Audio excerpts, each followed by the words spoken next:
সামনে বাংলাদেশে আমাদের জন্য ভয়াবহ সে আর একটা সিপাহী বিপ্লবের করুণ প্রতি অপেক্ষা করছে। আপনারা অনেকে ভাবতেছেন এইটাও কি সম্ভব?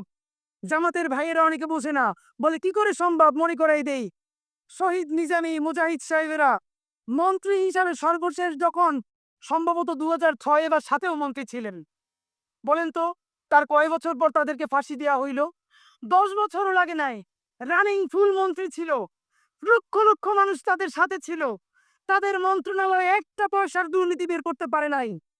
10 বছরের মধ্যে মন্ত্রিত্বের পর তাদেরকে ফাঁসি দেওয়া শুধু হয় নাই, তাদের সন্তানরা তাদের জানাজাটা পর্যন্ত করতে পারে নাই। সংখ্যা দিয়ে হয় না ভাই, কোটি কোটি মানুষ দিয়ে সবকিছু হয় না।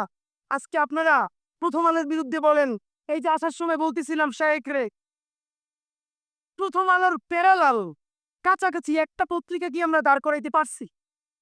অনেকে বলে আমার দেশের কথা, আজকে শুধু বলি পরশু জানলাম প্রথম আলোর 10 ভাগের 1 ভাগ বিনিয়োগ এবং আর্থিক সংগতি আমার দেশের নাই। 5 কোটি টাকা হইলে আমার দেশ একটা নতুন প্রেস কিনতে পারে, তাইলে পত্রিকাটা ঠিক মতো ছাপাইতে পারে, ভাড়া লাগে না, সেই টাকাটাও তাদের নাই। ভাই, ভালোবাসা দিয়া পয়সার কাজ হয় না। 50,000 টাকা যে এই লোকটার স্যালারি, এই কাজ যদি 20,000 টাকা দিয়ে করাইতে চান, কোনোদিন 50,000 টাকা রিপোর্ট এবং স্কিল আপনি পাবেন না। ওই 50,000 টাকাই লাগবে। মানুষ মাঠ না কাটে 3 দিন, একজনকে দাওয়াত খাওয়ায় 2 দিন 3 দিন, তারপরে আর চলে না। আমাদের আর্থিক যোগ্যতা অর্জন করতে হবে।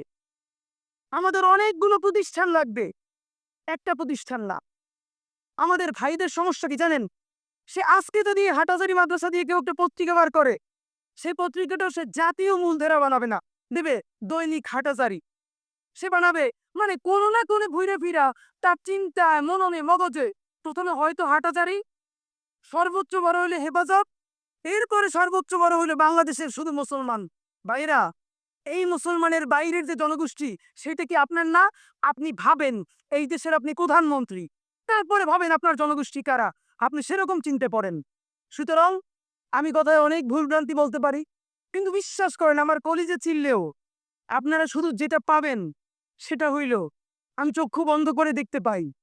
আমরা যদি যোগ্যতা নিয়ে 5-10 বছরের মধ্যে দাঁড়াইতে না পারি, এই ভিডিও, এই ছবি, এই শহীদ পরিবার, এই আহত, এদের জীবন তো শেষ।